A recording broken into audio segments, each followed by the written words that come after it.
కొన్ని విషయాల్లో కొంతమంది వ్యక్తుల వల్ల ఆ అవమానాలు కావచ్చు, లేకపోతే అణిచివేత కావచ్చు, దానికే ఆ కోపం ఇంకా అది బయటికి చెప్పుకోలేని కోపం మన మీద అనుకోవచ్చు. అలా కాదు, అది కోపంగా కాకుండా you are right Anjababu.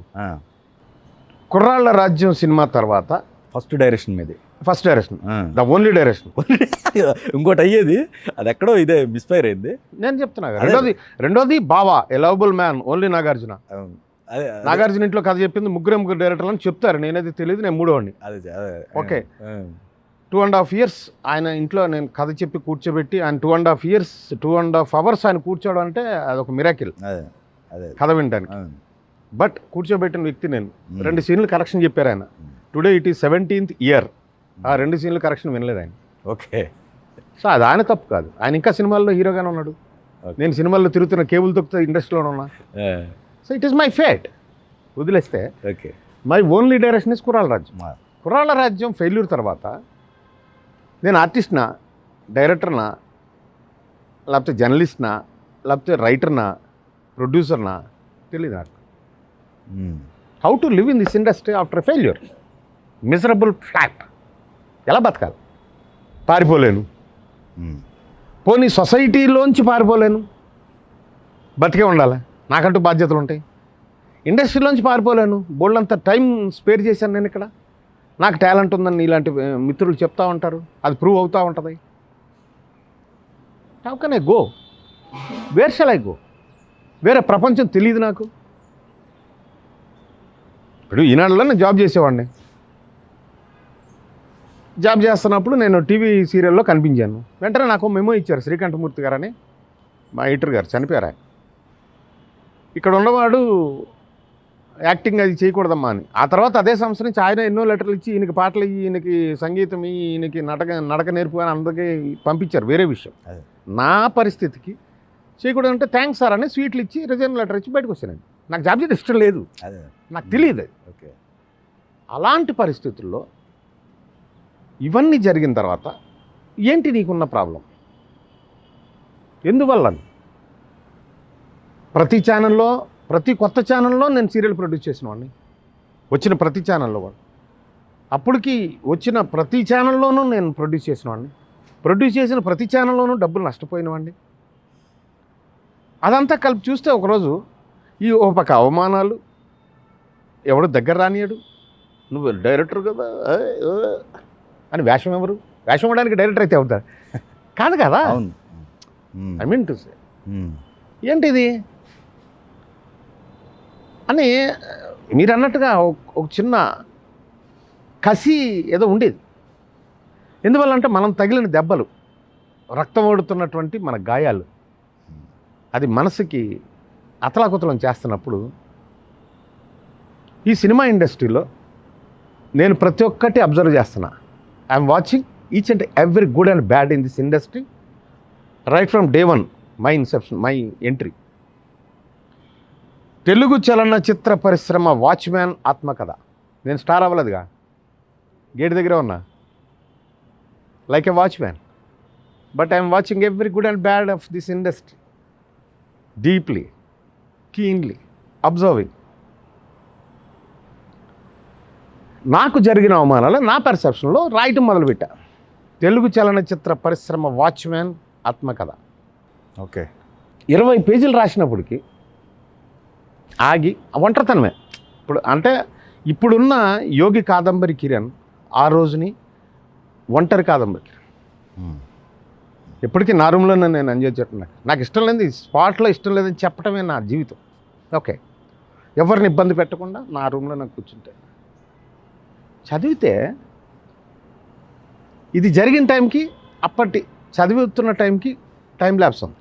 Right. కొంతమంది స్నేహితులు అయ్యారు, కొంతమంది ఆల్రెడీ ఒరే స్నేహితులే. ఒరే అని చాలామందితోటి స్నేహితులు, నన్ను అన్నయ్య అనేవారు, నేను ఒరే అనేవాడిని.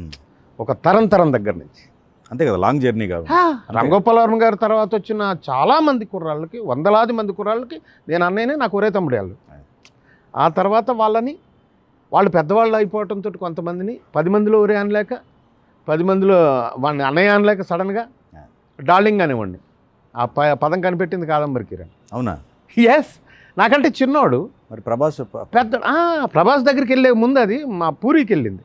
ఆహా. పూరి ఓన్ చేసుకుని డార్లింగ్ డార్లింగ్ డార్లింగ్ అంటే అతనికి బుజ్జిగాడి సినిమాలో డార్లింగ్ డార్లింగ్ అని పెడితే అతను డార్లింగ్ అని ఓన్ చేసుకున్నాడు. ఓకే, మరి పూరి గారి దగ్గరికి ఎలా వెళ్ళింది? నేను పూరి, ఎందుకంటే నాకు తెలుసుండి పూరి చిన్నపిల్లోడు, అతనికి నేను అన్నయ్యని.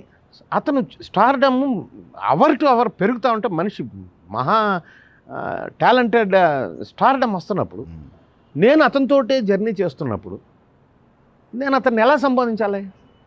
So I started calling darling. Darling అంటే వాడు పెద్దోడు కాదు, ప్రేమగా ఉంటుంది, చిన్నోడు కాదు, ఎవరు కాదు కదా, అలా నేర్చుకున్నా. Okay okay.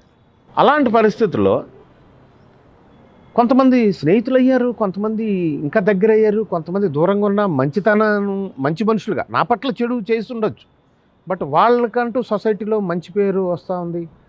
వీళ్ళందరి జీవితాలని నాకు వాళ్ళు చేసిన అన్యాయాన్ని బయట పెట్టడం వల్ల నా కసి తీరచ్చు. కసి తీరితే అయిపోతుందా? లైఫ్ అయిపోద్ది కదా. What is life? ఎందువల్ల? నువ్వు ఒంటరోడు కదా, నీకు ఆస్తి లేదు కదా. ఆస్తి అంటే మళ్ళీ చెప్తున్నా, నేను కరెన్సీ కాదు, నా ఆస్తి మనుషులు. నువ్వు పేదోడు కదా, నువ్వు పేదవాదివి కదా. సో నీ పేదవాదంతో పేదవాడి దగ్గరికి మరింత పరిగెట్టుకుంటూ వెళ్ళి నీ చేతనైన సాయించే, నీ దగ్గర ఉన్నా లేకపోయినా భగవంతుడు ఐశ్వర్యం వల్ల అరచేతులు ఇచ్చాడుగా, అడుక్కు తీసుకురా పేదోడికి ఓకే అని పరిగెడుతూ అలా నా కుటుంబాన్ని, నా మనుషుల్ని లక్షల్లో చేసుకున్నా ఈరోజు. అందువల్ల ఈరోజు నేను ఐశ్వర్యవంతులు, మనుషులున్న వ్యక్తిని. ఆ రోజు అది లేదు.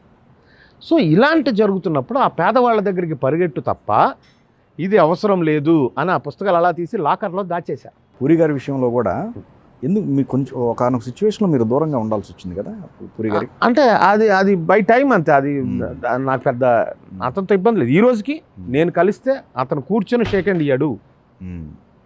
కూర్చొని షేక్ హ్యాండ్ ఇచ్చే డైరెక్టర్ కాదు అతను. లేచి నిలబడి అన్నయ్య రా అని కూర్చోబెట్టి, నేను కూర్చునే డైరెక్టర్ పూరి.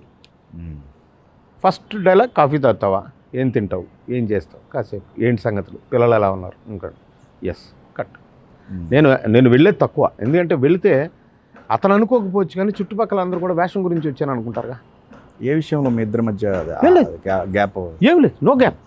నేను అది మెయింటైన్ చేస్తా తప్ప, నన్ను రిజర్వ్ చేసుకుంటా బ్రదర్. ఓకే ఓకే, ప్రిజర్వ్ చేసుకుంటా. మధ్యలో ఏమన్నా మీరు? లేదు, నేను నా అంతటి నన్ను నా స్నేహాన్ని పదిలిపరుచుకోవడం తప్ప, నేను గ్యాప్ నాకు పూరికి, కానీ పూరికి అసలు గ్యాప్ ఉండే ప్రశ్న లేదు. వాడు మంచి డార్లింగ్, అది అసలు సమస్య లేదు. మీ ఇద్దరి పరిచయం అంటే ఎక్కడి నుంచి స్టార్ట్ అయింది? అది కృష్ణానగరే. కృష్ణానగరే. అతను రఘు కుంచే రూమ్మేట్స్గా ఉండేవారు. కృష్ణవంశీ ఒక సినిమా అనౌన్స్ చేశాడు అప్పుడు. పాప, ఒక చిన్న పాప, అందరు కమెడియన్స్ అన్న. అది రామ్ గోపాల్ వర్మ ప్రొడ్యూసర్గా వంశీ అని ఏదో అనుకుంటా. ఎస్, వర్మ క్రియేషన్స్ అప్పుడు కార్పొరేషన్ కాదు, వర్మ క్రియేషన్లో రాము ప్రొడ్యూసర్గా, వంశీ డైరెక్టర్గా అనౌన్స్ చేసిన సినిమా పాప. ఓ పులి, చిన్న పాప, జగపతి బాబు, ఇదేదో మొత్తం కమెడియన్స్ అంట. దానికి వర్క్ చేయమని వంశీ నన్ను అడిగాడు. ఓకే ఓకే, కాదంబరి నువ్వు దీనికి పని చేయి అంటే, లేదు నేను బిజీగా ఉన్నాను కదా ఆర్టిస్ట్గా. అవును, ఆర్టిస్ట్గా బిజీగా ఉన్నావు, నీలాగా నాకు అటు గొప్పకున్న ఒక డైలాగ్ కానీ ఇంకోటి కానీ ఒక కుర్రాడు కావాలంటే నీకు ఇస్తాను, మంచి కుర్రాడిని అని జగన్ ఇంటికి తీసుకెళ్ళి లేపి తీసుకొచ్చి వంశీకి పరిచయం చేసి, మీరే? నేను పరిచయం చేసి, ఆ తర్వాత ఆ సినిమా అవలా. కానీ ఆ రిలేషను జగన్ దగ్గర అవటం, ఆ తర్వాత వంశీ తీసిన నిన్నే పెళ్ళాడుతా అనుకుంటా, దానికి ఏదో ట్రైలర్స్ అది చేయించారు జగన్ తోటి, అట్లా ఏదో. ఆ తర్వాత వాళ్ళ రిలేషన్ నేనే తీసుకెళ్ళా. మీరే? Okay okay. సో ఆ డే నుంచి, అంతకుముందు కూడా ఆ ఇంప్రెషన్ అతని మీద మంచి స్పార్క్ ఉన్న అబ్బాయి ఇతను, మంచిది అని నాకు నమ్మకం. మనకి దేవుడిచ్చిన ఇదే గుణం ఏంటంటే, ఎక్కడైనా ఒక చిన్న స్పార్క్ కనబడితే దాని గురించి ప్రపంచం అంతా డప్పేసి తిరగటం, అలా చేయటంలో వర్కౌట్ అయింది.